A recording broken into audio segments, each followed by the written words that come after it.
नमस्कार, स्वागत है आप सभी का आयुष्मान भव में। मैं हूं प्रीति सिंह। आयुष्मान भव में आज हम बात करेंगे थैलेसीमिया की। आज के इस दौर में अगर हम देखें तो लोग जो खून से संबंधित विकार हैं, इससे जुड़ी तमाम तरह की बीमारियां हैं, उससे बड़ी संख्या में जूझ रहे हैं। थैलेसीमिया भी खून से संबंधित एक रोग है। थैलेसीमिया के अंतर्गत अगर बात करें तो हीमोग्लोबिन बनने की प्रक्रिया बुरी तरह से अव्यवस्थित हो जाती है, प्रभावित होती है, जिस वजह से रेड ब्लड सेल्स जो होते हैं उनकी संख्या कम होने लगती है। थैलेसीमिया से पीड़ित रोगी एनीमिया की चपेट में भी आ सकता है। और भारत की अगर बात की जाए तो थैलेसीमिया के मामले तेजी से बढ़ रहे हैं। लेकिन क्या है इसके पीछे की मूल वजह, क्या कारण है थैलेसीमिया होने के, क्या है इसका इलाज और क्या होते हैं इसके सिम्टम्स यानी लक्षण, आज हम तमाम बारीकियों पर बात करेंगे और दर्शकों को देंगे इससे जुड़ी हर बारीक जानकारी। और इस पर चर्चा के लिए मेरे साथ खास मेहमान जुड़ रहे हैं जो अलग अलग पैथी से जुड़े हुए हैं। डॉक्टर अमृता चक्रवर्ती मेरे साथ मौजूद है, कंसल्टेंट है department of haematology and bone marrow transplant, max hospital. आपका बहुत बहुत स्वागत है डॉक्टर अमृता चक्रवर्ती, शुक्रिया हमारे साथ आयुष्मान भव में जुड़ने के लिए। इसके अलावा मेरे साथ होम्योपैथी विशेषज्ञ डॉक्टर नीरज गुप्ता जुड़े हुए हैं, मेडिकल सुपरिटेंडेंट हैं BR सुर होम्योपैथिक हॉस्पिटल के। डॉक्टर गुप्ता, आपका भी बहुत बहुत स्वागत और शुक्रिया मेरे साथ आयुष्मान भव में आज जुड़ने के लिए। अगर दुनिया भर में देखें तो थैलेसीमिया से 27 करोड़ से ज्यादा लोग पीड़ित हैं, यानी 27 करोड़ से ज्यादा थैलेसीमिया के मरीज दुनिया भर में मौजूद हैं। और विश्व स्वास्थ्य संगठन WHO के अनुसार भारत में हर साल 7 से 10 हजार थैलेसीमिया पीड़ित बच्चों का जन्म होता है। भारत में थैलेसीमिया से ग्रस्त जो बच्चों की संख्या है वो कहीं ना कहीं बहुत ज्यादा है और माना जाता है फिलहाल ये 1.5 लाख से ज्यादा है। इसीलिए थैलेसीमिया को लेकर ज्यादा से ज्यादा जानकारी आज बेहद जरूरी है।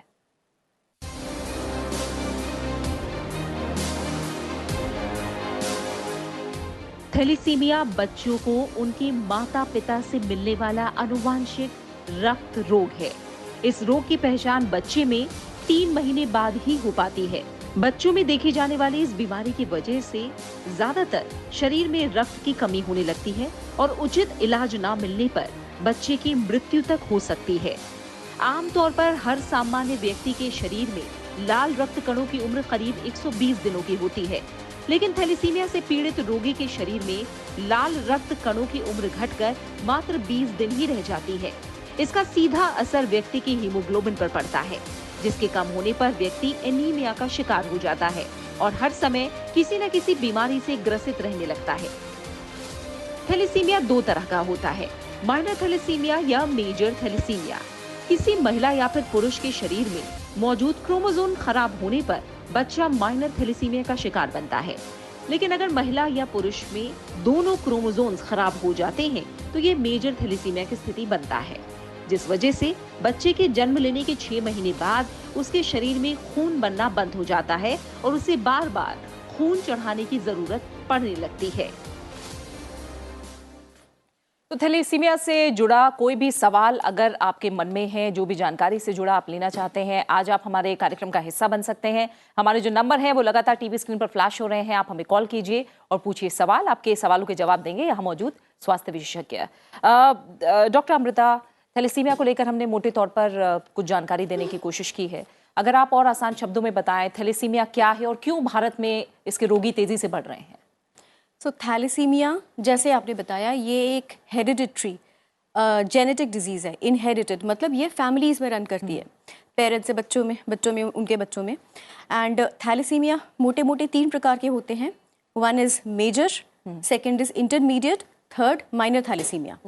इनके सिम्टम्स डिपेंड करते हैं कि ये कौन से हम कैटेगरी में थैलेसीमिया को हम डाल रहे हैं, डिपेंड करते हैं कि उनके सिम्टम्स के ऊपर। जो मेजर थैलेसीमिया के पेशेंट्स हैं उनको बहुत फ्रीक्वेंटली ब्लड ट्रांसफ्यूजन की ज़रूरत पड़ती है और बिना ट्रांसफ्यूजन्स के या बिना ब्लड के वो सर्वाइव नहीं कर पाते हैं। जो थैलेसीमिया माइनर के पेशेंट्स हैं उन्हें यूजुअली लाइफ में कोई सिम्टम्स नहीं होते हैं, लाइफ लॉन्ग वो उनका बिल्कुल नॉर्मल रहता है एंड वो बिल्कुल रोग मुक्त रहते हैं और ज़्यादातर लोगों को पता भी नहीं चलता है कि उन्हें थैलेसीमिया है।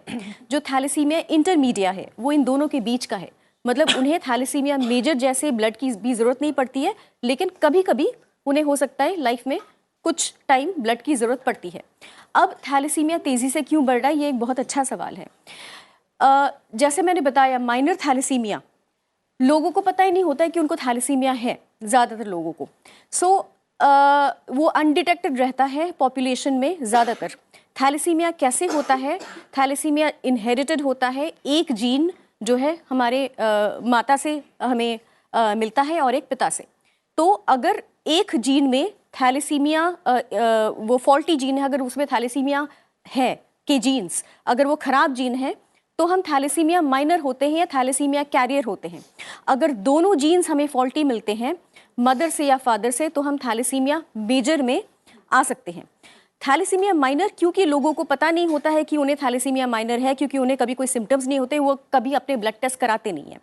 इसीलिए अगर उनकी बाद में जाके जो वो अपने लाइफ पार्टनर को चुनते हैं जिनकी उनकी शादी होती है, अगर वो भी कैरियर होते हैं तो there is a 25% chance, 25% chance है कि उनके जो बच्चे हैं वो थैलेसीमिया मेजर से जो है अफेक्टेड हो सकते हैं। सो इसीलिए it is very very important कि सबको एटलीस्ट सब महिलाओं को प्री मैरिटल एक बार अपना थैलेसीमिया स्टेटस ज़रूर चेक कराना चाहिए। अपना जो CBC बोलते हैं या कंप्लीट ब्लड काउंट वो ज़रूर चेक कराना चाहिए। उसमें हमें काफ़ी चीज़ें हिंट्स मिल जाती है, समझ में आ जाती है कि हीमोग्लोबिन या MCV MCH, उससे हमें ये पता चल जाता है कि क्या ये थैलेसीमिया ट्रेट इनको हो सकता है या नहीं। जैसा आपने कहा, मैं बता दूं मैं खुद थैलेसीमिया माइनर हूं डॉक्टर, और मुझे ये बात नहीं पता थी। एक आप समझिए कि एक टेस्ट हुआ है उसके बाद ये बात पता चली है। तो आपने जैसे कहा कि थैलेसीमिया माइनर करियर यानी एक तरह से बहुत लोग हो सकते हैं, बिल्कुल पता नहीं लगता इस चीज़ का कि आप थैलेसीमिया माइनर हैं। डॉक्टर गुप्ता, होम्योपैथी कैसे देखता है थैलेसीमिया को? देखिए, होम्योपैथी में जो अप्रोच रहती है किसी भी बीमारी को लेकर के, वो ये रहती है कि बेसिकली इसका पीछे कारण क्या है। और हेरिडिटरी, जैसे हम जिक्र कर रहे हैं कि ये थैलेसीमिया हेरिडिटरी डिसऑर्डर है, ब्लड डिसऑर्डर है, और मेजरली हमारे जीन्स का प्रॉब्लम होता है। जीन्स डिफेक्टिव होते हैं, उसमें चेन्स होती हैं अल्फा बीटा, तो उसमें कुछ प्रोटीन पार्ट होता है वो नहीं मिलता, नहीं बनता, तो इसके कारण से ये देखी जाती है प्रॉब्लम। तो जहाँ तक होम्योपैथिक अप्रोच है, हम समझते हैं कि बेसिकली पीछे कारण क्या है। अनुवांशिकता जो देखते हैं हम पेरेंट्स की साइड में, उनकी हिस्ट्री मैटरनल एंड पैटर्नल दोनों साइड की हिस्ट्री ली जाती है, और हिस्ट्री में उनकी हम पता लगाते हैं कि क्या क्या डिजीज़ेज़ रही हैं, क्योंकि ये क्रोमोसोमल एबरेशन है जाकर के कहीं ना कहीं बच्चों में इफेक्ट कर रहा है। और आजकल देखा जा रहा है कि वर्ल्ड ओवर, जैसे हम समझ रहे हैं कि 8 मई को ये थैलेसीमिया वर्ल्ड डे मनाते हैं, और वर्ल्ड ओवर 3 लाख बच्चे ग्रसित होते हैं इससे। अब इंडिया में भी अभी जिक्र किया है कि बहुत ज़्यादा तेज़ी से बढ़ रहा है, क्योंकि ये अनदेखा रह जाता है। होम्योपैथिक अप्रोच में ये देखते हैं कि ससेप्टिबिलिटी क्या है, किस व्यक्ति को ये बनने में, ये बीमारी बनने में क्या सहायक फैक्टर्स होते हैं।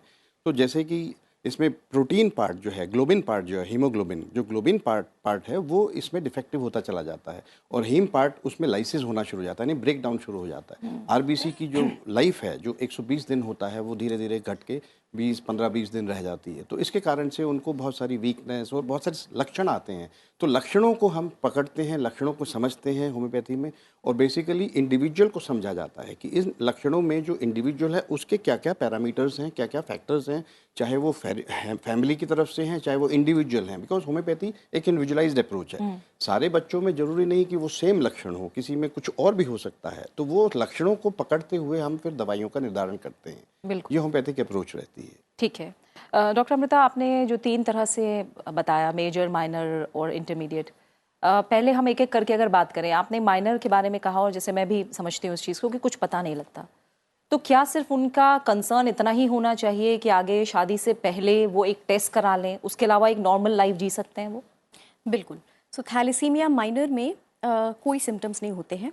उसमें एक जीन हमें फॉल्टी मिलता है, या तो मदर से या फादर से, मदर फादर दोनों में से ट्रांसमिट हो सकता है। और जैसे हमें पता है कि थैलेसीमिया बेसिकली ये बीमारी क्या है, ये RBC जो हमारे लाल रक्त कोश है, रेड ब्लड सेल, उनमें जो हीमोग्लोबिन होता है, उसमें जो प्रोटीन्स होते हैं, जैसे अभी डॉक्टर साहब ने बताया, वो प्रोटीन्स के कुछ जीन्स फॉल्टी होते हैं, जिसकी वजह से हीमोग्लोबिन ठीक से बन नहीं पाता है। हीमोग्लोबिन ठीक से ना बन पाने के कारण अनीमिया या खून की कमी हो जाती है, और खून की कमी से जो तमाम सिम्टम्स होते हैं, थकान या ग्रोथ का ठीक नहीं होना, या बहुत सारे जो मेजर सिम्टम्स होते हैं, वो थैलेसीमिया मेजर में हम देखते हैं। थैलेसीमिया माइनर में अगर कोई रूटीन ब्लड टेस्ट अपना कर ले तो हो सकता है उसका हीमोग्लोबिन थोड़ा कम आता है। नॉर्मली इंडिया में फीमेल्स में हीमोग्लोबिन 12 to 12.5 नॉर्मल रेंज माना जाता है, मेल्स में 13-13.5। लेकिन थैलेसीमिया माइनर में अगर कोई रूटीन ब्लड टेस्ट कराए तो उसका हीमोग्लोबिन 9-10 से ज़्यादा नहीं होगा, लेकिन उसे कभी कोई सिम्टम्स नहीं होंगे, कभी थैलेसीमिया के कारण कोई भी वो एकदम उसका नॉर्मल लाइफस्टाइल रहेगा ना। तो लेकिन इट इज़ वेरी इंपॉर्टेंट कि नॉर्मली हम क्या करते हैं, अगर हम अपना रूटीन ब्लड टेस्ट कराते हैं और उसमें हीमोग्लोबिन कम आता है तो हमें लगता है कि आयरन की कमी है, और या फिर वो कोई जनरल फिजिशियन के पास जाते हैं, वो आयरन प्रिस्क्राइब कर देते हैं। I think this is very very wrong, क्योंकि थैलेसीमिया में मेजरली हमें आयरन अवॉइड करना चाहिए। इस बीमारी में आयरन वैसे भी बॉडी में ज़्यादा वो यूज़ नहीं हो पाता है। ये थैलेसीमिया माइनर में भी थैलेसीमिया माइनर में भी, थैलेसीमिया माइनर में अगर हम बिना सोचे समझे उसको आयरन देते हैं तो उसमें भी दिक्कत आ सकती है। थैलेसीमिया मेजर में तो डेफिनेटली, बट इसीलिए इट इज़ वेरी इंपॉर्टेंट कि अगर किसी का हीमोग्लोबिन कम आता है अनएक्सप्लेन्ड, तो उसे हमें देखना चाहिए कि क्यों कम आ रहा है। ये आयरन की कमी की वजह से कम है, विटामिन की कमी की वजह से कम है, या फिर कोई और बीमारी है, कोई हेरिडिटरी बीमारी है लाइक थैलेसीमिया और सिकल सेल, ना कि बिना सोचे समझे हम उसको आयरन दे दें। सो थैलेसीमिया माइनर सिम्टम्स तो नहीं होंगे, बट अगर उसे आयरन दिया जाए for a long period of time without knowing the cause, that can cause issues. Otherwise जैसे मैंने बताया कि ब्लड टेस्ट में हमें कुछ हिंट्स मिल जाते हैं, कुछ पैरामीटर्स होते हैं, नॉट जस्ट हीमोग्लोबिन, उसमें मीन कॉर्पस्कुलर हीमोग्लोबिन या mean corpuscular haemoglobin concentration, MCV, MCH, mean corpuscular volume, उन सब से हमें ये हिंट्स मिल जाते हैं कि क्या ये थैलेसीमिया हो सकता है। The only significance of thalassemia minor is, like I said, pregnancy. So every woman should undergo एक सिंपल सा ब्लड टेस्ट होता है थैलेसीमिया को डिटेक्ट करने के लिए, जिसे हम HPLC बोलते हैं हमारी भाषा में, और एकदम सिंपल टेस्ट होता है, अगले ही दिन उसकी रिपोर्ट आ जाती है। तो अगर किसी का हीमोग्लोबिन अनएक्सप्लेन्ड कम है, इससे पहले कि उसकी शादी हो या पार्टनर, इससे पहले कि वो अपना पार्टनर चूज़ करे, इट इज़ वेरी इंपॉर्टेंट कि अगर वो अपना जो है ना HPLC का टेस्ट करा ले बिफोर गेटिंग मैरिड, और अगर शादी हो भी जाती है, विवाह के बाद भी ये टेस्ट कराया जाता है पार्टनर के साथ। अगर पार्टनर कैरियर नहीं है, सिर्फ जो है महिला कैरियर है, उसमें भी बच्चे को कोई भी खतरा नहीं है। अगर पार्टनर भी कैरियर है और अगर वुमन भी कैरियर है, मेल भी कैरियर है, then there is a 25% chance कि the child will be severely affected, child will have a major thalassaemia, and there is 50% chance कि चाइल्ड भी कैरियर हो सकता है, देयर इज अनदर 25% चांस कि बच्चा बिल्कुल नॉर्मल होगा। बिल्कुल, और इसीलिए हम जगह जगह अस्पतालों में बड़े बड़े बोर्ड्स भी पढ़ते हैं कि शादी से पहले, कुंडली मिलाने से पहले आप थैलेसीमिया टेस्ट करवाएं। जरूर टेस्ट बिल्कुल, इसीलिए इसे लेकर जानकारी, जागरूकता आज बहुत ज्यादा जरूरी है। पहले कॉलर हमारे साथ जुड़ गए हैं, हमें अजय गुप्ता जी ने कॉल किया है, उत्तर प्रदेश से हमारे साथ जुड़े हुए हैं। अजय जी, आपका स्वागत है कार्यक्रम में, बताइए क्या प्रश्न है आपका। मैडम जी बहुत बहुत धन्यवाद, इतने बढ़िया प्रोग्राम आप लेके टीवी पे आते हैं जी। आपका, आपकी पूरी टीम का बहुत बहुत धन्यवाद जी शुक्रिया। मेरा एक बेटा है, तो वो जब 4 महीने का था तो उसको बुखार आ गया था। बुखार उसके दिमाग पे चढ़ने की वजह से अब उसका ना तो हीमोग्लोबिन ज्यादा रहता है, 2.6 आती थी बात। ठीक है, हीमोग्लोबिन कम रहता है, ठीक है। हाँ, अब फिर मैंने 2-3 बार ब्लड चढ़वा दिया उसे, लेकिन अब ना बोल पाते हैं वो, ना चल पाते हैं, तो मुझे क्या करना चाहिए। अजय जी, आप हमारे साथ कॉल पर बने रहिए। आप कुछ पूछना चाहेंगे अजय जी से, जिन्होंने जो बच्चे को लेकर जानकारी दी है, बुखार आता है उसके बाद हीमोग्लोबिन कम है। अजय जी, मैं ये पूछना चाहूँगी कि हीमोग्लोबिन कम आने के और भी कई कारण होते हैं। खून की बहुत सारी और बीमारियां होती हैं जिसकी वजह से हीमोग्लोबिन कम आता है। तो क्या कोई जांच हुई है, क्या कोई टेस्ट कराया है आपने, जिससे आपको ये पता चले कि क्या किस कारण से हीमोग्लोबिन कम है? क्या ये थैलेसीमिया की वजह से या किसी और बीमारी की वजह से? ये मैंने जॉइंट टेस्ट करके कोई बुखार बताया था मुझे, हॉस्पिटल में दिल्ली ले गया था मैं बच्चे को, LNJP हॉस्पिटल में। जी, तो देखिए, जॉन्डिस अगर अनीमिया के साथ हो तो थैलेसीमिया में भी डेफिनेटली बिलिरुबिन बढ़ सकता है, जॉन्डिस हो सकता है। अदरवाइज कुछ और भी बीमारियां होती है जिसमें खून टूटता रहता है, खून टूटता है थैलेसीमिया में भी। कुछ और खून की बीमारियां होती है जिसमें खून टूटता रहता है, जिसकी वजह से हीमोग्लोबिन कम हो जाता है और बिलिरुबिन बढ़ जाता है, जिससे कि जॉन्डिस हो जाता है। लेकिन वो अलग बीमारियां हैं और हर अलग बीमारी का इलाज अलग है। हमें ये बहुत ज़रूरी है जानना कि हीमोग्लोबिन क्यों कम है और क्या वो एक टाइम हीमोग्लोबिन कम आया या हमेशा कंसिस्टेंटली आपके बच्चे का हीमोग्लोबिन कम रहता है, और अगर ऐसा है तो क्यों है। स्पेसिफिक टेस्ट होते हैं थैलेसीमिया के लिए, स्पेसिफिक टेस्ट होते हैं और खून की बीमारियों के लिए जिसमें खून टूटता है, जिसे हम हीमोलिटिक अनीमियाज बोलते हैं। सो इट इज़ इम्पॉर्टेंट कि पहले हम डायग्नोज करें कि क्या बीमारी है और हम अकॉर्डिंगली ट्रीटमेंट जो है उसके बारे में हम सोचें। बिल्कुल। अजय जी, आपने मेनिंजाइटिस का जिक्र किया था क्या? जी। मेनिंजाइटिस इनको डायग्नोस हुआ था। Okay. ठीक है, तो क्या इनको डॉक्टर का जो सलाह है उसको ही फॉलो करना चाहिए? आप यही हाँ जी बिल्कुल, आई थिंक सारे जो रेलेवेंट टेस्ट है वो सारे करने चाहिए। मेनिंजाइटिस एक इन्फेक्शन होता है जो हमारे सेंट्रल नर्वस सिस्टम का इन्फेक्शन होता है, और उससे एसोसिएटेड भी कभी कभी जो है ब्लड में इश्यूज हो सकते हैं। हमें पता है कोई भी इन्फेक्शन में, किसी भी सीवियर इन्फेक्शन में ब्लड पैरामीटर्स इफेक्ट हो सकते हैं, लेकिन ज़रूरी नहीं है कि वो थैलेसीमिया ही हो। I think it is very important कि पहले हम पूरी जांच कर ले, पहले डायग्नोसिस कंफर्म कर ले कि ये थैलेसीमिया है या नहीं। अगर ये थैलेसीमिया है और अगर आपके बच्चे का हीमोग्लोबिन इतना कम रहता है, मतलब ही is probably a thalassemia major, उस केस में फिर आपको डेफिनेटली डॉक्टर से सलाह लेनी चाहिए, क्योंकि अगर आपके बच्चे की एज कम है तो थैलेसीमिया मेजर के लिए जो डेफिनेटिव ट्रीटमेंट है वो सिर्फ स्टेम सेल ट्रांसप्लांट है या बोन मैरो ट्रांसप्लांट है। अदरवाइज जो बार बार ट्रांसफ्यूजन्स देना वो एक इलाज है, उसके बारे में हम विस्तार से आगे बात करेंगे। बिल्कुल। यानी अजय जी, क्यों जो हीमोग्लोबिन है आपके बच्चे में कम है, पहले उसकी सटीक वजह पता कीजिए, उसके बाद उस हिसाब से इलाज चलेगा। और वैसे भी आप डॉक्टर को दिखा रहे हैं, उनकी सलाह मानिए, अच्छे डॉक्टर से संपर्क में रहिए। और आपको बता दें कि हमारे साथ आयुर्वेदिक विशेषज्ञ जुड़ गए हैं। Doctor Alka Kapoor, deputy medical superintendent, all India institute of Ayurveda, हमारे साथ मौजूद हैं। डॉक्टर अलका कपूर, स्वागत है आपका कार्यक्रम में। आयुर्वेदिक नज़रिए की अगर बात की जाए तो थैलेसीमिया के बारे में क्या कहता है आयुर्वेद? आयुर्वेद में डायरेक्टली ऐसे थैलेसीमिया का वर्णन कहूँ तो नहीं है, लेकिन आयुर्वेद में ये ज़रूर है कि बहुत सारी सहज और बीज दोषज व्याधि हैं जिनको हम जेनेटिक डिसऑर्डर्स कहते हैं। इसीलिए इसको एक तरह का एनीमिया है या पांडु है, तो इसको बीज दोषज या बीज भाव दोषज पांडु कहा गया है। अच्छा। तो जो जेनेटिक डिसऑर्डर्स की वजह से होता है, इसीलिए बहुत सारा ऐसा वर्णन प्राप्त होता है कि जब हमें सेम गोत्र में विवाह नहीं करना चाहिए, क्योंकि उससे ये जेनेटिक डिसऑर्डर्स उत्पन्न होते हैं, और उसी के हिसाब से उसकी इसको असाध्य ही माना है। बट कुछ ऐसी कमलेश सिंह ने हमें कॉल किया है, मध्य प्रदेश से हमारे साथ जुड़े हुए हैं। कमलेश, आपका स्वागत है हमारे कार्यक्रम में। बताइए क्या प्रश्न है आपका? जी हेलो जी बताइए।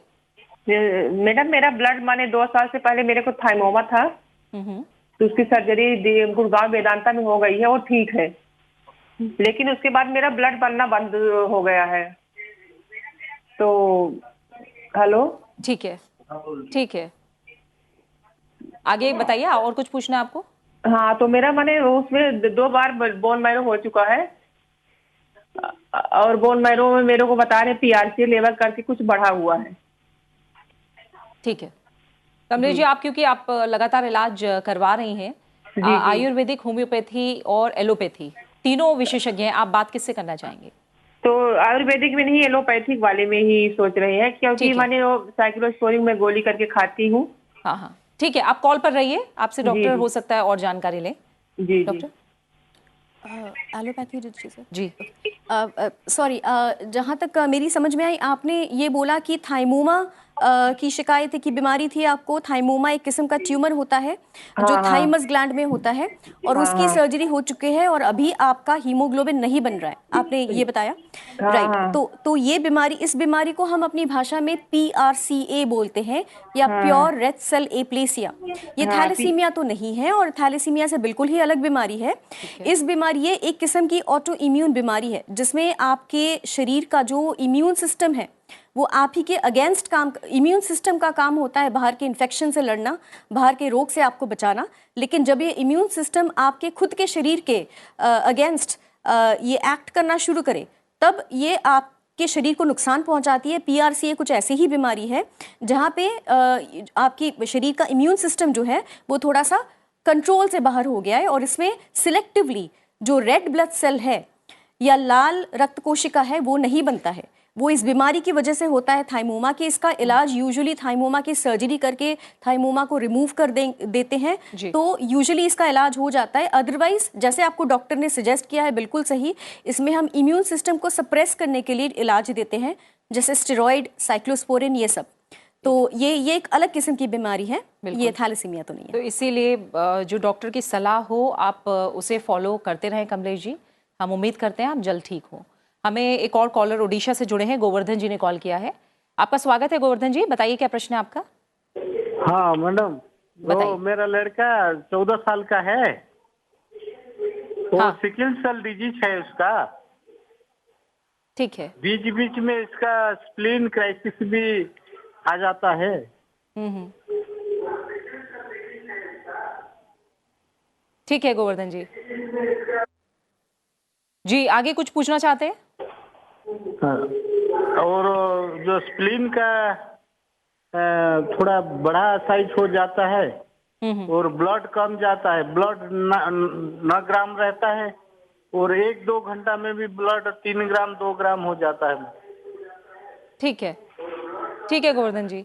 सीधा सीधा थैलेसीमिया से जुड़ा सवाल नहीं है डॉक्टर गुप्ता, पर इन्हें आप क्या सलाह देंगे, पहले वो बताइए, फिर मैं सवाल पूछती हूँ आगे। देखिए गोवर्धन जी, आपके बेटा जो है 14 साल का आपने बताया ना, तो उसमें स्प्लीन बढ़ा हुआ है, यानी तिल्ली बढ़ गई है। तो बेसिकली जो हमारे आरबीसीज हैं तिल्ली यानी स्प्लीन में ही उनका फॉर्मेशन वगैरह होता है और रिजर्वायर होता है बेसिकली।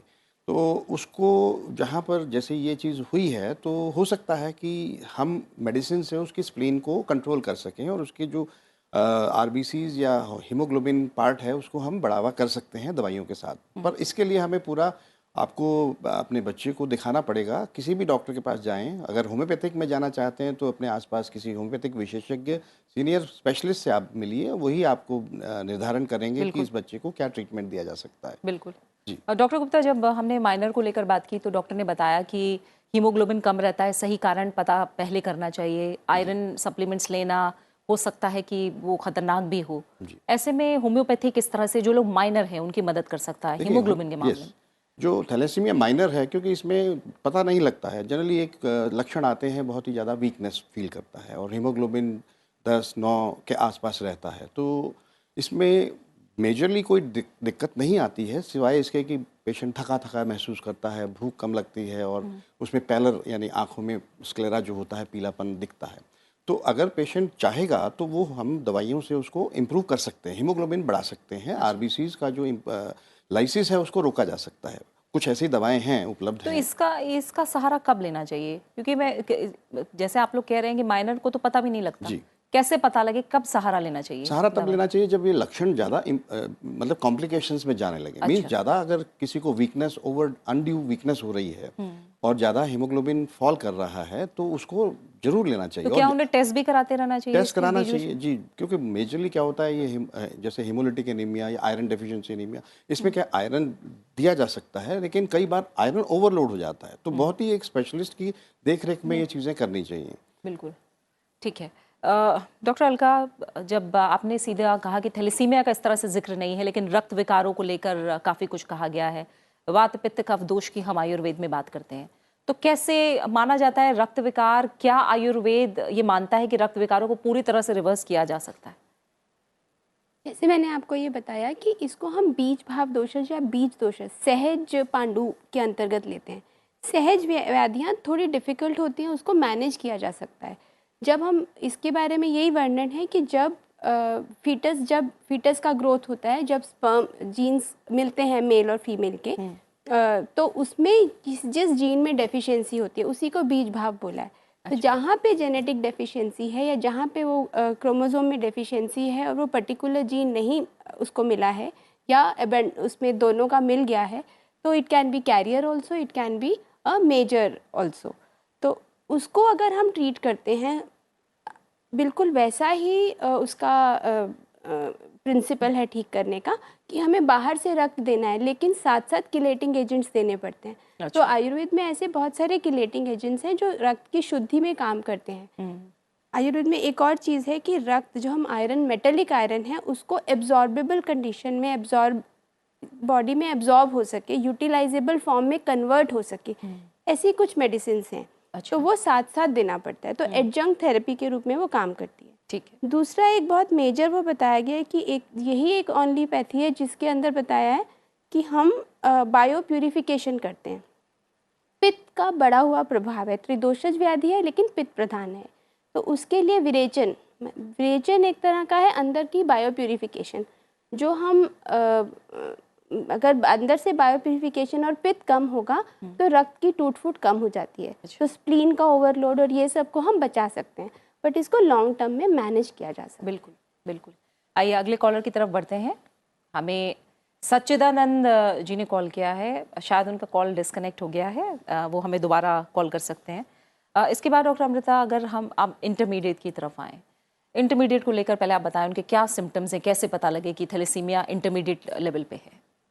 थैलेसीमिया इंटरमीडिएट, जैसे मैंने पहले बताया, this is in between thalassaemia major या thalassaemia minor. Thalassaemia minor completely symptomless है। ना तो इसको किसी इलाज की ज़रूरत है, ना कभी किसी सप्लीमेंट्स की ज़रूरत है, ना पेशेंट को कभी उसके बारे में पता भी चलेगा। थैलेसीमिया मेजर, वो थैलेसीमिया माइनर था। थैलेसीमिया मेजर बिना ब्लड ट्रांसफ्यूजन के वो सर्वाइव नहीं कर सकते हैं।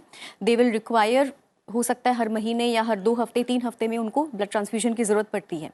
थैलेसीमिया इंटरमीडिया इन दोनों के बीच का है, उनको ब्लड ट्रांसफ्यूजन की ज़रूरत तो पड़ती है, लेकिन उतनी फ्रिक्वेंटली नहीं जितना थैलेसीमिया मेजर को पड़ती है। उन्हें कभी कभी ज़रूरत पड़ सकती है। इसका सिग्निफिकेंस यूजुअली हम देखें तो 2 है। एक, अगेन थैलेसीमिया इंटरमीडिया भी when they choose a life partner, then again the partner testing should be done, ये देखने के लिए कि कहीं पार्टनर कैरियर तो नहीं है। अगर पार्टनर कैरियर है, फिर वही जो हमने हमारे जेनेटिक स्टैटिस्टिक्स बताए थे, 25% चांस होगा कि जो बच्चा है वो मेजरली अफेक्ट हो सकता है। सेकंड सिग्निफिकेंस जो है थैलेसीमिया माइनर का, यूजुअली मैं ये बोलूँगी कि जैसे हम ब्लड ट्रांसफ्यूजन्स जो करते हैं थैलेसीमिया मेजर में, मैंने हालांकि ये बताया कि इंटरमीडिएट में हम उतना ट्रांसफ्यूजन नहीं करते हैं, लेकिन कम ट्रांसफ्यूजन में भी ट्रांसफ्यूजन के जो कुछ साइड इफेक्ट होते हैं वो परसिस्ट करते हैं थैलेसीमिया इंटरमीडिएट में, स्पेशली आयरन ओवरलोड। कम ट्रांसफ्यूजन मिलने के बावजूद थैलेसीमिया इंटरमीडिया के मरीजों में आयरन ओवरलोड होने की टेंडेंसी ज़्यादा होती है। And it is very important कि हम इस चीज़ को आइडेंटिफाई करें। अगर आयरन ओवरलोड को हम ठीक नहीं करते तो इवेंचुअली उससे बहुत सारी बीमारियां, बहुत सारी कॉम्प्लिकेशंस हो सकते हैं। वो आयरन जाके हार्ट में अक्यूमुलेट हो सकता है, लिवर में अक्यूमुलेट हो सकता है, जो हमारे एंडोक्राइन ऑर्गन्स है जैसे थायराइड या जो रिप्रोडक्टिव ऑर्गन्स हैं वहाँ पे जाके अक्यूमुलेट हो सकते हैं और हार्मोनल इम्बैलेंस प्रोड्यूस कर सकता है, प्लस बोन्स में भी वीकनेस हो सकती है। तो थैलेसीमिया मेजर के सारे कॉम्प्लिकेशंस थैलेसीमिया इंटरमीडिया में भी हो सकते हैं, हालांकि कम फ्रीक्वेंसी में होती है कंपेयर टू थैलेसीमिया मेजर। बिल्कुल। आइए अगले कॉलर की तरफ रुख करेंगे। साधना ने हमें कॉल किया है, मध्य प्रदेश से हमारे साथ जुड़ी हैं। आपका स्वागत है साधना, बताइए क्या सवाल है आपका, पूछिए। जी, मेरा सवाल ये है कि मेरा ब्लड नहीं बनता है। जी हेलो जी साधना, बताइए, एक बार में सवाल पूछिए अपना। हेलो, हाँ हाँ, सवाल पूछिए, हम आपको सुन पा रहे हैं साधना, बताइए। हाँ, मेरा ब्लड नहीं बनता है। हेलो, आपका ब्लड नहीं बनता है, ठीक है, बताइए। आपका लगातार इलाज चल रहा होगा साधना, यस क्या आप जान? मैम, मम्मी की दवाइयाँ चल रही हैं, मैं बात कर रहा हूँ उनका बेटा। हाँ हाँ, बताइए। मैम, मम्मी की साइक्लोस्पोरिन और वाइफ्लोन चल रही थी मेदांता से। ठीक है, टीवी की आवाज कम कर दीजिए आप और एक बार में अपना प्रश्न पूछिए प्लीज।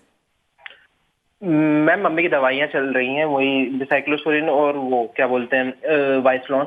मैम, ये पूछना था, इनकी दवाइयों से इनको बहुत रिएक्शन हो रहा है, इनका मतलब शरीर में सूजन आ गया है। और तो इसका ये पूछना था कि इलाज इसका अच्छा एलोपैथिक में है कि इसमें आयुर्वेदिक में? ठीक है, ठीक है, जो सवाल है इनका डॉक्टर का। इनका नाम क्या बताया इन्होंने? साधना इनकी माँ का नाम है, जिनका प्रश्न, जिनके लिए ये प्रश्न है। साधना जी, पहले आपको ये बताना रहेगा या ये जांच करनी लगेगी कि कारण क्या है। जो आपने बताया कि आपको स्टेरॉइड्स चल रहे हैं, साइक्लोस्पोरिन चल रही है, मैम, इनको पोस्ट थाइमोमा था। पोस्ट थाइमोमा, ठीक है। तो कुछ एक ऐसा है, थाइमोमा का इलाज करने के लिए कुछ आपकी जो दवाइयाँ हैं, हम ये तो नहीं कहेंगे कि आप वो बिल्कुल बंद कर दीजिए, लेकिन उनके साइड इफ़ेक्ट से करने के लिए आप एक बार हमें किसी भी आयुर्वेदिक चिकित्सक से मिल सकते हैं। वो आपका कारण और आपके लक्षण देखते हुए आपको बायो प्यूरिफिकेशन या कुछ ऐसा तरीके बता सकते हैं कि उनके साइड इफ़ेक्ट्स कम हों। और कोई भी इलाज बताने के लिए उसका पूरा कारण पता होना बहुत ज़रूरी है, अंदर क्या चेंजेस हो रहे हैं वो जानना बहुत ज़रूरी है।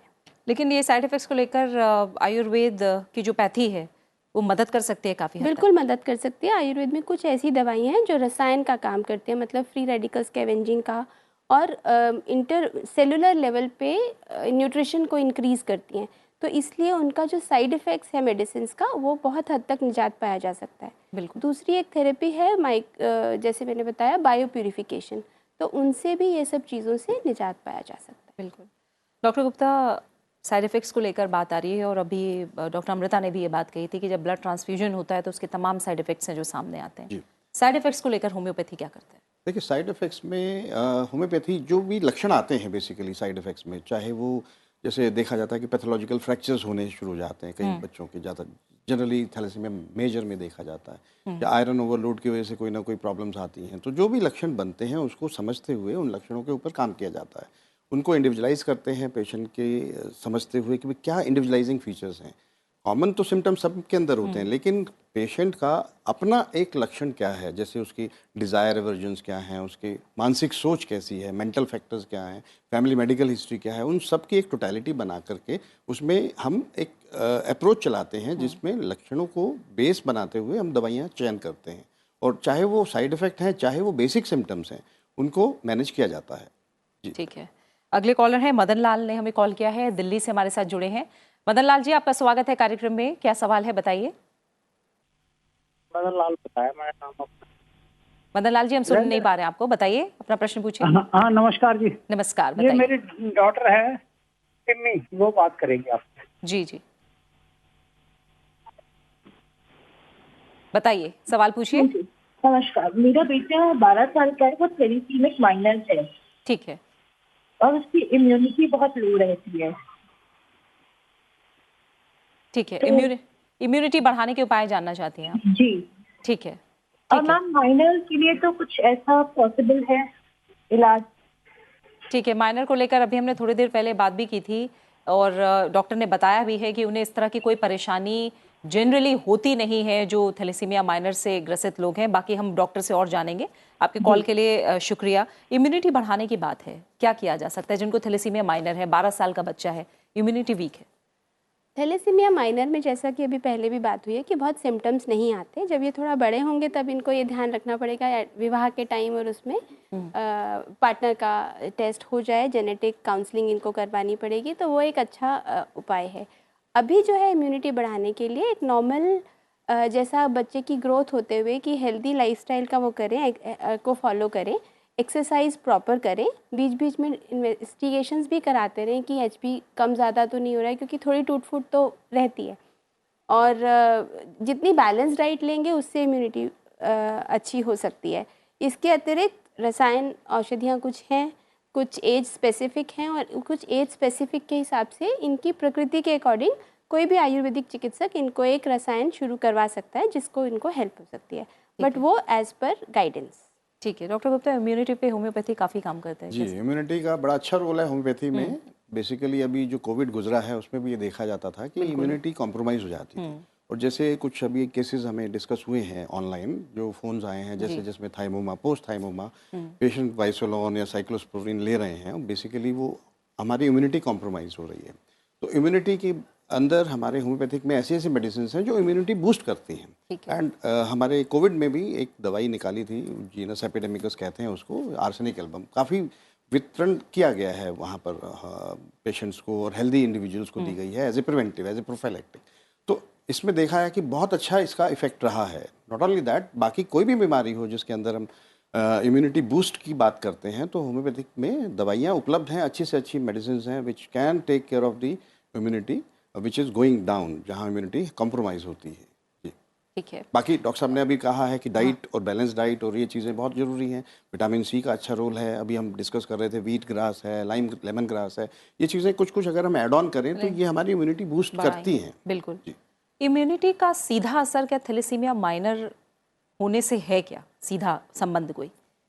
ऐसा कोई डायरेक्ट तो नहीं होता है थैलेसीमिया माइनर के इम्यून सिस्टम से।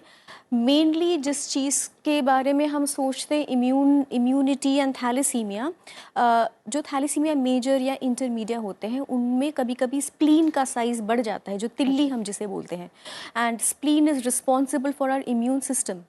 स्प्लीन का साइज़ बढ़ जाने से इन बच्चों में दिक्कतें आ सकती है नॉर्मल डेली एक्टिविटीज़ में, वो खेल कूद में रिस्ट्रिक्शन उनको बहुत, जब तिल्ली बढ़ जाती है तो एक हमेशा रिस्क रहता है कि कहीं वो स्प्लीनिक रप्चर ना हो जाए, वो एक मेडिकल इमरजेंसी हो जाती है।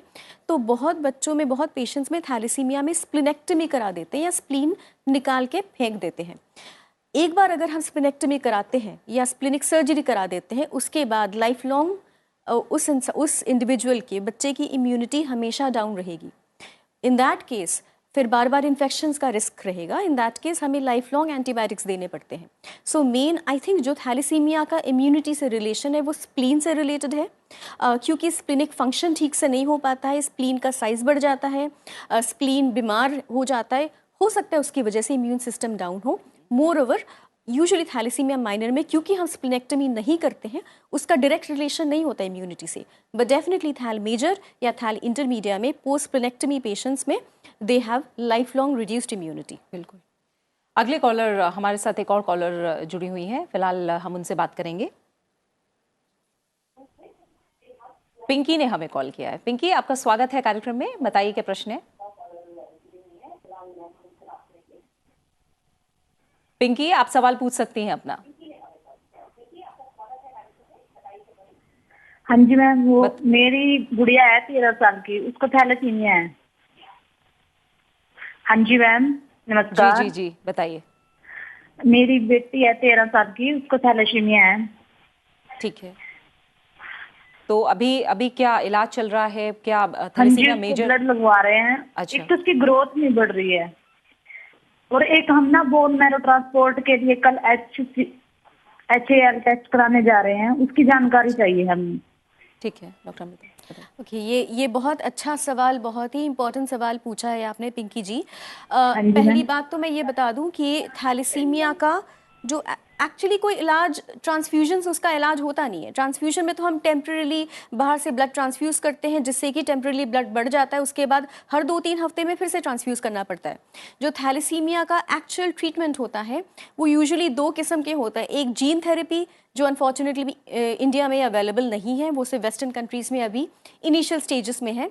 इंडिया में जो ट्रीटमेंट अवेलेबल है उसे हम स्टेम सेल थेरेपी या स्टेम सेल ट्रांसप्लांट बोलते हैं, या फिर बोन मैरो ट्रांसप्लांट बोलते हैं।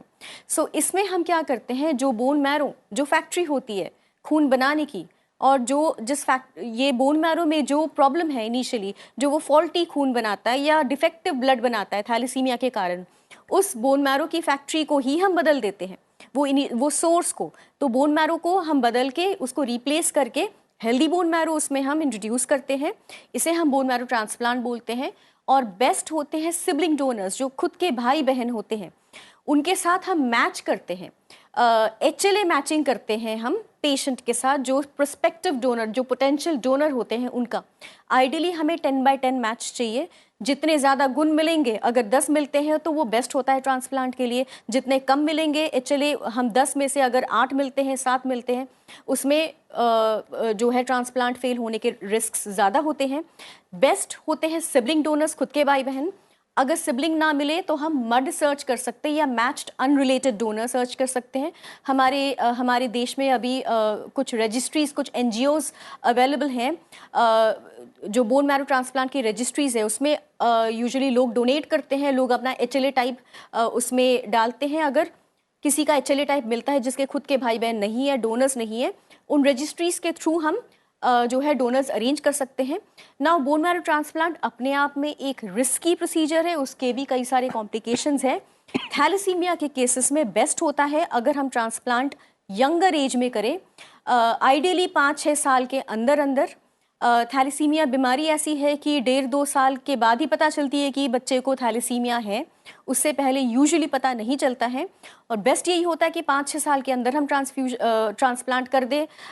आइडियली 10 साल के नीचे, आपका बच्चा 11 साल का है, और 11 साल में हम ट्रांसप्लांट कर ज़रूर सकते हैं। सबसे पहले तो ये देखना पड़ेगा कि उसके भाई बहन है कि नहीं जिसके साथ उसकी मैचिंग हो रही है। अगर भाई बहन के साथ मैच नहीं होती है तो फिर हम अनरिलेटेड डोनर सर्च कर सकते हैं। जैसे जैसे एज बढ़ती जाती है, 10 साल के ऊपर या 12 साल के ऊपर, कॉम्प्लिकेशंस के रिस्क भी थोड़े ज़्यादा होते हैं एलोजेनिक ट्रांसप्लांट में, क्योंकि इतने सालों तक, हम 10 साल तक, 11 साल तक कंटिन्यूसली बच्चे को ट्रांसफ्यूजन्स दे रहे हैं। ट्रांसफ्यूजन्स के अलग साइड इफ़ेक्ट्स होते हैं। यूजुअली लगातार ट्रांसफ्यूजन से बॉडी में आयरन ओवरलोड हो जाता है। वो आयरन जाके, मैंने पहले भी बताया, एक्यूमुलेट हो जाता है लिवर में, हार्ट में, बाकी ऑर्गन्स में। तो पहले उस आयरन को निकालना बहुत ज़रूरी है ट्रांसफ्यूजन से पहले, अदरवाइज ट्रांसफ्यूजन सक्सेसफुल होने के चांसेस बहुत कम होते हैं।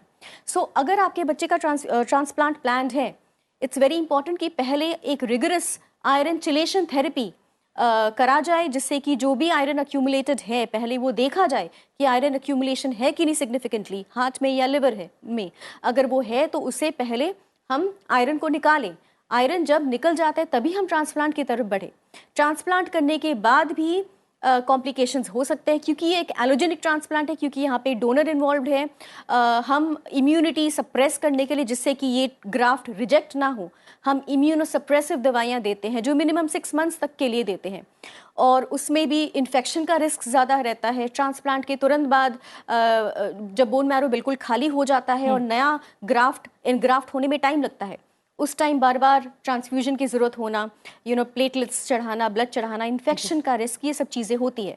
तो एक ट्रांसप्लांट में भी हमें बहुत सारी चीज़ें सोचना पड़ता है, बहुत सारी चीज़ों को हमें ध्यान में रखना पड़ता है। और ट्रांसफ्यूजन के बाद भी मिनिमम 6 मंथ्स तक इट इज़ वेरी इंपॉर्टेंट कि आप डॉक्टर के साथ रेगुलर टच में रहे, रेगुलर फॉलोअप में रहे, जिससे कि ट्रांसप्लांट सक्सेसफुल हो। बिल्कुल।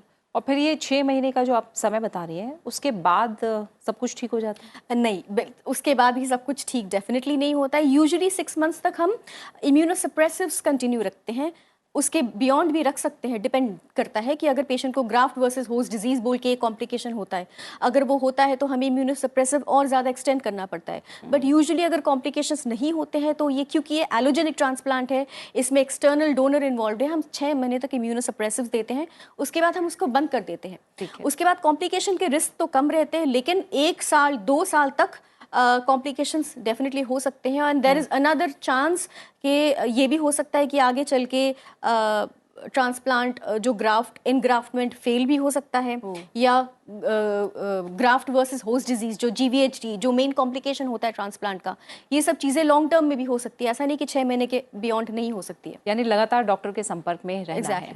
बिल्कुल। पंकज ने कॉल किया है, मध्य प्रदेश से हमारे साथ जुड़े हुए हैं। आपका स्वागत है पंकज जी, बताइए क्या प्रश्न है, पूछिए। मैडम, मेरा प्रश्न ये है कि मैं सिकल सेल से मुझको भी, मेरी मिसेस को जी मैडम, मेरे को भी सिकल सेल से, मेरी मिसेस को भी सिकल सेल से, हाँ। और मेरे दोनों बच्चे हो, इनको भी हुआ, दोनों को मेजर हो गया। तो मैडम मैं बोन मैरो ट्रांसप्लांट कराना चाहता हूँ, तो यानी करवा सकता हूँ मैम? ठीक है पंकज जी, बहुत संक्षेप में अगर आप पंकज जी का। हाँ जी बिल्कुल, क्योंकि हम थैलेसीमिया के बारे में यहाँ ज़्यादा डिस्कस करें। सिकल सेल एनीमिया एक और खून की बीमारी, एक और हेरिडिटरी बीमारी है। ये थैलेसीमिया से अलग है, लेकिन इसमें भी खून टूटता रहता है और इसमें भी बार बार ट्रांसफ्यूजन की ज़रूरत पड़ सकती है, और इसका भी इलाज, डेफिनेटिव इलाज बोन मैरो ट्रांसप्लांट है। तो इसमें भी हम बोन मैरो ट्रांसप्लांट के लिए डेफिनेटली सोच सकते हैं। एक बार डोनर, अगर हमें सही डोनर मिले, चले मैचिंग हो जाए, डेफिनेटली। ठीक है। डॉक्टर अलका, जब हम थैलेसीमिया की बात कर रहे हैं और डॉक्टर ने थैलेसीमिया मेजर को लेकर जब इलाज बताया, उसके बाद भी किस तरह के कॉम्प्लिकेशंस हो सकते हैं, डिटेल में जानकारी दी है। अगर क्योंकि बहुत सारी चीज़ें हमारे खान पान से जुड़ी हुई हैं, क्या ऐसी चीज़ें हैं जो आप बताएंगी कि खान पान में शामिल होनी चाहिए और किन से दूर रहना चाहिए ऐसे लोगों को जो थैलेसीमिया से ग्रस्त हैं? देखिए, जैसा कि हमने पहले बताया कि ये पित्त प्रधान, वैसे त्रिदोषज व्याधि है, रक्त इन्वॉल्व है, इसलिए पित्तज व्याधि ज़्यादा है, तो पित्त शामक औषधियाँ ज़्यादा लेनी चाहिए, या पित्त वाला हमें ऐसी डाइट लेनी चाहिए जो बैलेंसिंग हो, जिसको हम बोलते हैं, अगर हम जनरल भाषा में बोलें तो बैलेंस डाइट है, तो वो वात पित्त कफ का बैलेंस करे, बहुत ज़्यादा मिर्च मसाले वाली चीज़ें नहीं खाएं। इनिशियली जब ये during the time of birth, जब मदर है वो अपना खान पान ठीक रखती है, अगर उसका ऐसा रहता है कि जो 9 महीने का कुछ एंटीनेटल केयर ठीक रहती है, डायरेक्ट रिलेशन नहीं है क्योंकि वो जेनेटिक बीमारी है, लेकिन फिर भी अगर वो सारा कंडीशंस ठीक रहती हैं, पित्त की अधिकता नहीं होती, तो वो कन्वर्जन उसका इस तरीके से होता है, रक्त जब बनने के स्वभावज और बीज भाव बने जो व्याधियां हैं वो कम होंगी। अगर हो गया है तो उसको हेल्दी लाइफ लेनी है, हेल्दी डाइट लेनी है, हेल्दी लाइफस्टाइल फॉलो करना है। अभी ऐसे लोगों को ज़्यादातर बार बार जैसे ब्लड ट्रांसफ्यूजन है, आयरन ओवरलोड हो रहा है, स्प्लीन बढ़ रहा है, तो it becomes all the more important कि हम ऐसा लें कि इम्यूनिटी उसकी बढ़ी रहे, खान पान ठीक रहे, बीच बीच में आप ऐसी औषधियों का सेवन करें जो रसायन की तरह काम करें, रक्त के टूट फूट को थोड़ा छोड़ें, और जो इस तरीके के वो है जो फ्री एलिमेंटल आयरन है उसको कन्वर्ट करें एब्जॉर्बेबल कंडीशंस में। तो ऐसी कुछ औषधियाँ हैं आयुर्वेद में उपलब्ध, बार बार अगर हम ऐसे लोगों को अगर शोधन चिकित्सा कराते हैं, इसमें कुछ एक मेन थेरेपीज़ हैं जिसमें रक्त प्रसादन वस्तियाँ हैं, एनीमा रूट से हम कुछ ऐसी मेडिसिन देते हैं जो जाके इंटरनल प्यूरिफिकेशन करती हैं, तो उसका इनडायरेक्ट इफेक्ट आता है और जो स्प्लिनिक ओवरलोड या आयरन का ऑर्गन्स पे ओवरलोड है वो कम हो जाता है, बिकॉज वो पित्त का कंटेंट है। ऐसे ही विरेचन एक बहुत इम्पॉर्टेंट इसकी मोडालिटी है, ठीक है, क्योंकि वो पित्त को शमन करता है। इसके बाद अगर जो औषधियाँ शुरू करते हैं, मतलब ऐसा है कहीं गंधक है, पिपली है, विडंग है, कुछ चीज़ें हैं जो इसको आयरन को ओवरलोड को कम करके इम्यूनिटी को बढ़ाती हैं। तो ऐसा कई रिसर्चेस भी अवेलेबल हैं, आप पब्लिक डोमेन में अवेलेबल हैं, जिससे पता चलता है कि ब्लड ट्रांसफ्यूजन का जो है इंटरवल इंक्रीज़ हो गया, फ्रीक्वेंसी थोड़ी कम हो गई, तो that is also indicative of immunity. Doctor Gupta, जब थैलेसीमिया की बात करते हैं तो आपको लगता है कि लोगों में इतनी अवेयरनेस है कि जो अलग अलग और पैथी हैं, इंटीग्रेटेड अप्रोच की बात आजकल हर बीमारी को लेकर की जा रही है और रिजल्ट्स भी उसके काफ़ी अच्छे आ रहे हैं, इतनी जानकारी है क्या? थैलेसीमिया से ग्रसित लोग आते हैं क्या होम्योपैथी ट्रीटमेंट की तरफ, या उन्हें इतना पता है? जी, मेजरली थैलेसीमिया बिकॉज एक जेनेटिक डिसऑर्डर है और इसके बारे में लोगों को माइनर वाले जो केसेस होते हैं पता ही नहीं चलता है, वो रिसेसिव होता है और बहुत ज़्यादा इसमें पता नहीं चल पाता। इवन इफ टेस्ट भी कराते हैं तो हीमोग्लोबिन बढ़ाने की दवाइयाँ दे देते हैं जनरली फिजिशियंस, आयरन की दे देते हैं, बट एक्चुअली थैलेसीमिया मेजर जहाँ तक संबंध है तो major is a complicated challenge basically. तो इसमें जैसे bone transplant, bone marrow transplant होता है और इसके साथ साथ जुड़ी हुई जो आयरन ओवरलोड की वजह से आयरन एब्जॉर्प्शन होता है डिफरेंट ऑर्गन्स में, उसकी वजह से कार्डियक एरिथमियाज आ सकते हैं, हार्ट फेलियर हो सकता है। जो इंटीग्रेटेड अप्रोच है उसमें यही मैं बताना चाहूँगा कि जो एरियाज जिस फील्ड के पॉसिबल हो सकते हैं वो टैकल करना ज़रूरी है। अब जैसे एलोपैथी में बोन मैरो ट्रांसप्लांट है या ब्लड ट्रांसफ्यूजन्स हैं, वो देना है तो इन्होंने देना है। आयुर्वेद में डॉक्टर साहब ने बोला कि जो इनका प्यूरिफिकेशन है या बायो रेक्टिफिकेशन है, वो अगर थेरेपीज, चिलेशन थेरेपीज़ कोई अवेलेबल हैं तो वो देनी है। हमारे पास जो पेशेंट आते हैं वो कॉम्प्लिकेशंस लेकर के आ सकते हैं या फर्स्ट स्टेज में नहीं आते हैं। जनरली मेजरली जब दवाइयाँ चल रही हैं उसके साथ साथ जुड़ी हुई कोई कॉम्प्लिकेशंस होती हैं तो हम उसको टारगेट कर सकते हैं, उनकी इम्यूनिटी को टारगेट कर सकते हैं। जहाँ तक डाइट अगर संबंधित कुछ प्रॉब्लम्स आ रही हैं तो उनको हम काउंसलिंग दे सकते हैं। तो बेसिकली इंटीग्रेटेड अप्रोच यही है कि जिस एरिया में जो कर सकता है वो करे और थैलेसीमिया को एक इंटीग्रेटेड अप्रोच से हम मैनेज कर सकें, यही एक संदेश है हमारा आपके माध्यम से। बिल्कुल। संदीप पाटिल एक कॉलर हमारे साथ जुड़े हुए हैं, महाराष्ट्र से इन्होंने हमें कॉल किया है। संदीप जी, आपका स्वागत है, पूछिए आपका क्या प्रश्न है। संदीप, आप अपना सवाल पूछ सकते हैं, बताइए। हमारे बच्चे को थैलेसीमिया था 2017 में। संदीप जी, आपकी आवाज बहुत ठीक से नहीं आ रही है। जी, आप टीवी की आवाज कम कर दीजिए और थोड़ा सा धीरे धीरे बोलिए, आप बहुत स्पीड में बोल रहे हैं, हम समझ नहीं पा रहे हैं। बताइए संदीप जी। हेलो जी, बताइए।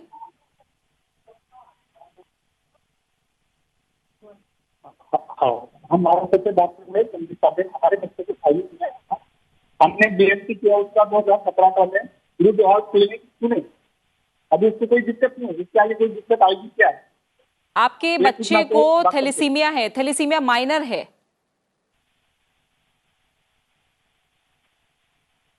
ठीक है, थैलेसीमिया मेजर है आपके बच्चे को और आप ये जानना चाहते हैं कि आगे जाकर कोई उनको दिक्कत आएगी या नहीं आएगी। मैं जो मोटे तौर पर समझ पाई हूँ संदीप जी, अभी उसको कोई दिक्कत नहीं है। हाँ, अभी ब्लड ट्रांसफ्यूजन हो रहा है उनका हर बार? हाँ। ठीक है, लेकिन जैसे डॉक्टर ने अभी बताया भी था, बहुत जल्दी से आपको दोबारा बता रही हैं वो, और अब आपकी आवाज़ थोड़ा ठीक आ रही है। संदीप जी, कुछ और हो तो आप पूछ लीजिएगा। ट्रांसफ्यूजन हो रहा है, इनको भी बोन मैरो की तरफ जाना ही होगा इनके। अगेन आई थिंक 17 साल का इन्होंने बोला है। और मैंने ये बात पहले भी बताई कि एज जितनी बढ़ती जाएगी ट्रांसप्लांट के रिस्क्स या ट्रांसप्लांट का सक्सेसफुल होने के चांसेस उतने कम होते हैं। अच्छा। हम आइडियली 6-7 साल 8 साल के अंदर अंदर ट्रांसप्लांट्स कर लेने चाहिए, लेकिन ऐसी बात नहीं है। हम ट्रांसप्लांट तो हर एज में हो सकता है, लेकिन कॉम्प्लिकेशन के रिस्क ज़्यादा होते हैं, 17 साल में ज़्यादा होते हैं। अगर कोई डोनर अवेलेबल है तो हम डेफिनेटली मैच करने की कोशिश कर सकते हैं। चले मैचिंग, अगर कोई फुली मैच डोनर मिल जाए, अगर आयरन स्टेटस ठीक है, आपके बच्चे का आयरन ओवरलोड नहीं है, ऑर्गन्स हेल्दी है, then definitely we can go ahead with a transplant. ठीक है, तो डॉक्टर की यही सलाह है कि बहुत ज़्यादा इंतजार मत करिए और बाकी जिन डॉक्टर से आप संपर्क में होंगे वो आपको सही सलाह भी दे रहे होंगे, लेकिन आपको जो ट्रांसप्लांट है उसकी ज़रूरत पड़ेगी, इसलिए अगर कोई डोनर मिल रहा है तो जल्द से जल्द आप वो ट्रांसप्लांट करवा लें। यही डॉक्टर की सलाह है संदीप जी आपके लिए। जो आपने ट्रांसप्लांट को लेकर बात कही और उसके बाद भी कॉम्प्लिकेशंस को लेकर बताया डॉक्टर अमृता, कैसे इस बात को समझा जाए? क्या एक सामान्य जीवन जी पाता है थैलेसीमिया मेजर से ग्रसित व्यक्ति इलाज के बाद भी?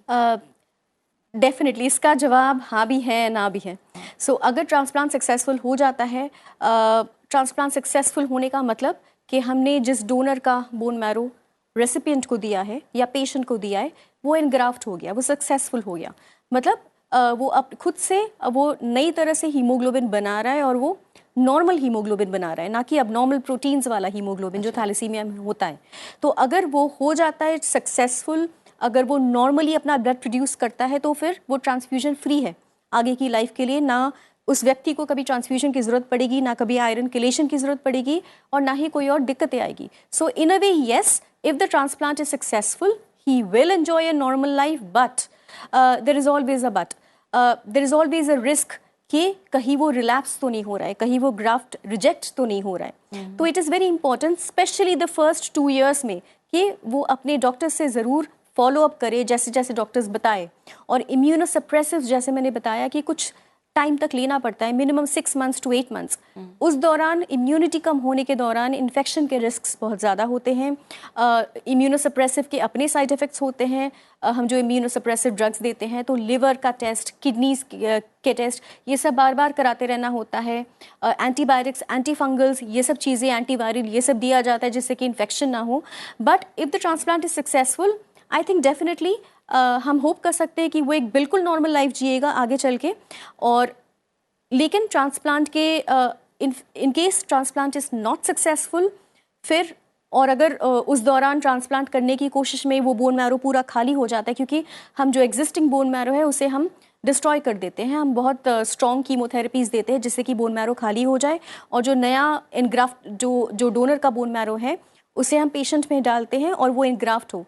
अगर बाय चांस वो इनग्राफ्टमेंट ठीक से नहीं हो पाता है, ट्रांसप्लांट सक्सेसफुल नहीं होता है, पेशेंट का तो बोन मैरो खाली हो गया, उस केस में लाइफ सस्टेन करने के लिए हमें तुरंत ही दूसरे डोनर ढूंढने की ज़रूरत पड़ती है। वो सेम डोनर भी हो सकता है या कोई और डोनर हो सकता है, अदरवाइज लाइफ सस्टेन नहीं हो पाएगा क्योंकि उसका बोन मैरो खाली हो गया है, वो ब्लड नहीं तैयार कर पाएगा। सो ये सारी कॉम्प्लिकेशंस हो सकती है, plus infection related complications, immunosuppressive related complications, ये सब चीज़ें हो सकती हैं। बिल्कुल। के सक्सेना ने हमें कॉल किया, आखिरी कॉलर हमारे कार्यक्रम के हमारे साथ जुड़े हुए हैं। आपका स्वागत है के सक्सेना जी, बताइए क्या प्रश्न है आपका। मैम मेरे बच्चे को, मेरा नाम के शर्मा है, बच्चे को ना थैलेसीमिया माइनर है मैम। जी के शर्मा जी बताइए। हाँ, इसको बेटा 2.5 साल का है मैम। इसका हीमोग्लोबिन में 9.5 है। एक्चुअली इसको फीवर हुआ था, हमने चेक किया तो वहाँ उस टाइम पता चला, पहले पता भी नहीं था मैं। और इसका रेड ब्लड सेल्स भी 21.40 है मैम। अच्छा, ठीक है। तो अभी आप बताइए, आप सवाल क्या करना चाहते हैं और तीनों तो पैथी हमारे साथ। थैलेसीमिया माइनर में मैम क्या करें, इसलिए पूछ रहा था। ठीक है, आयुर्वेदिक, होम्योपैथी या फिर एलोपैथी, बताइए। मैम कोई सा भी बता दीजिए, मैं तो तीनों में बिलीव करता हूँ। ठीक है, डॉक्टर का बताइए। थैलेसीमिया माइनर है तो इसका मतलब बहुत ज़्यादा अभी उसको सिम्टम्स नहीं होंगे, लेकिन 9.5 जो बता रहे हैं तो उसको हेल्दी लाइफस्टाइल फॉलो करना चाहिए, उसको जंक फूड से आगे बचा के रखना। आपने उम्र क्या बताई बच्चे की? 4.5 साल। 2.5 साल। तो 2.5 साल है तो अभी तो जो भी है उसको देना ना जंक फूड और इन सब से बचा के रखिए। मुझे लग रहा है आदत भी बनेगी बच्चे की, अभी से आदत बनाना बहुत ज़रूरी है। आंवला है, गिलोय के प्रोडक्ट्स हैं, ऐसा ज़रूर दीजिए। उसको खेल कूद में भी इन्वॉल्व रखिए, जितना सर्कुलेशन अच्छा होगा। प्लस सबसे इम्पॉर्टेंट बात यही है कि फ्रेश फ्रूट्स, वेजिटेबल्स और जंक फूड से दूर रहे। फ्रेश फ्रूट्स खाए, वेजिटेबल्स खाए, दिन में 3 से 4 सर्विंग्स। और आप किसी आयुर्वेदिक विशेषज्ञ से मिल सकते हैं। और 4 साल की उम्र के बाद इसको कुछ ऐसा रसायन च्यवनप्राश जैसा कुछ शुरू किया जा सकता है। विटामिन सी का बहुत अच्छा सोर्स है आंवला, तो उसको आप यूज़ कर सकते हैं। तो उसको ये ताकि अन्य कारणों से और ज़्यादा रक्त का टूट फूट ना हो। बिल्कुल बिल्कुल। डॉक्टर गुप्ता, आप क्या बताएंगे? मेजरली बातें यही हैं कि डाइट अपना बहुत अच्छा रखें। अभी तो कोई सिम्टम ज़्यादा नहीं है थैलेसीमिया माइनर में, सिर्फ सिवाय इसके कि हीमोग्लोबिन 9.5 आ रहा है। तो हीमोग्लोबिन बढ़ाने के लिए कुछ भी आप दवाएं ले सकते हैं, बट ज़्यादा इसमें टेंशन की ज़रूरत नहीं है। आप अपने बच्चे को अच्छी खुराक दीजिए, बैलेंस डाइट दीजिए, एनवायरनमेंट दीजिए और पॉजिटिव सोच दीजिए, वो बहुत ज़रूरी है।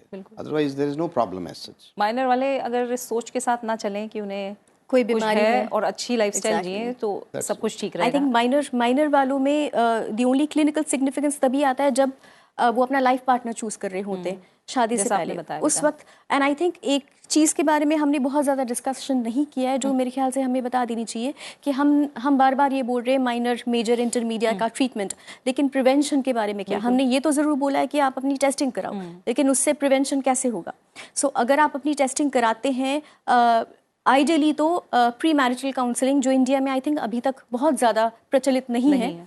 प्री मैरिटल काउंसलिंग में जो एक्सपेक्टेड जो पोटेंशियल पार्टनर है उनका टेस्ट कराए, अपना टेस्ट कराए। अगर वो पॉसिबल नहीं है तो सेकंड स्टेज में आता है कि आफ्टर मैरिज प्री कंसेप्शन, इससे पहले कि आप कंसीव प्लान करो, अपनी फैमिली प्लान करो, उससे पहले आप अब दोनों की टेस्टिंग करा लो। अगर उस स्टेज पे भी आप मिस कर जाते हो, थर्ड ऑप्शन इज कि वंस प्रेगनेंसी के बाद 12 हफ्तों के अंदर एज सून एज आपको पता चले कि आप प्रेग्नेंट हो, उसी वक्त अपने टेस्ट करा लो, ये देखने के लिए कि अपने और अपने पार्टनर के, हस्बैंड के और बच्चे के। अगर आप कैरियर हो और हस्बैंड कैरियर नहीं है, तब तो बच्चे में कोई पॉसिबिलिटी नहीं है कि बच्चे को थैलेसीमिया अफेक्ट हो सकता है। लेकिन अगर आप दोनों कैरियर हो, then it is very important कि प्रेग्नेंट होने के 12 वीक्स के अंदर there is a test called chorionic villus sampling. ये गायनेकोलॉजिस्ट, हमारे जो ऑब्स्टेट्रिशियंस या गायनेकोलॉजिस्ट वो करते हैं, और इससे हमें पूरी जानकारी मिल जाती है कि जो बेबी है उस बेबी को थैलेसीमिया मेजर है या माइनर है या अनअफेक्टेड बेबी है। अगर अनअफेक्टेड बेबी है तब तो बात खत्म, वही होगी। अगर थैलेसीमिया माइनर है या कैरियर है तब भी ऑब्वियसली फिर कोई चिंता के विषय है ही नहीं। लेकिन अगर तब थैलेसीमिया मेजर डिटेक्ट होता है बेबी में 12 हफ्ते के अंदर, तो फिर आपको वो चॉइस दी जाती है कि आप वो प्रेगनेंसी कंटिन्यू करना चाहोगे या फिर उसको टर्मिनेट करने का भी ऑप्शन मिल जाता है। बिल्कुल, तो इसे लेकर जानकारी होना बहुत ज़रूरी है, और ख़ास तौर से ग्रामीण इलाकों में इस चीज़ को लेकर जानकारी नहीं है। इसीलिए थैलेसीमिया के जो मामले हैं वो भारत में बढ़ रहे हैं, और हमारी यही कोशिश रही है कि जो थैलेसीमिया को लेकर हर बारीक जानकारी है वो हम अपने दर्शकों तक पहुंचाएं। और उम्मीद यही है कि जो तीनों विशेषज्ञ ने जानकारी दी है थैलेसीमिया को लेकर, उन बातों का आप ज़रूर ख्याल रखेंगे और इन्हें अपनाएंगे। इसी के साथ समय आयुष्मान भव का यहीं पूरा हो गया है। डॉक्टर अलका आपका, डॉक्टर अमृता आपका, डॉक्टर गुप्ता, आप तीनों मेहमानों का बहुत बहुत शुक्रिया मेरे साथ आज इस चर्चा में जुड़ने के लिए। अगले हफ्ते शनिवार के दिन हम बात करेंगे सर्दी जुकाम यानी कॉमन कोल्ड की, जो खास तौर से लोगों को परेशान करता है, और जब मौसम बदल रहा होता है उस समय भी लोगों को ये दिक्कतें थोड़ा बढ़ जाती हैं। तो कॉमन कोल्ड से जुड़ा अगर आपका कोई सवाल है तो अगले हफ्ते आयुष्मान भव में आप हमारे कार्यक्रम का हिस्सा बनिए और पूछिए सवाल। फिलहाल अपना अच्छे से ख्याल रखिए और मुझे दीजिए इजाजत। नमस्कार।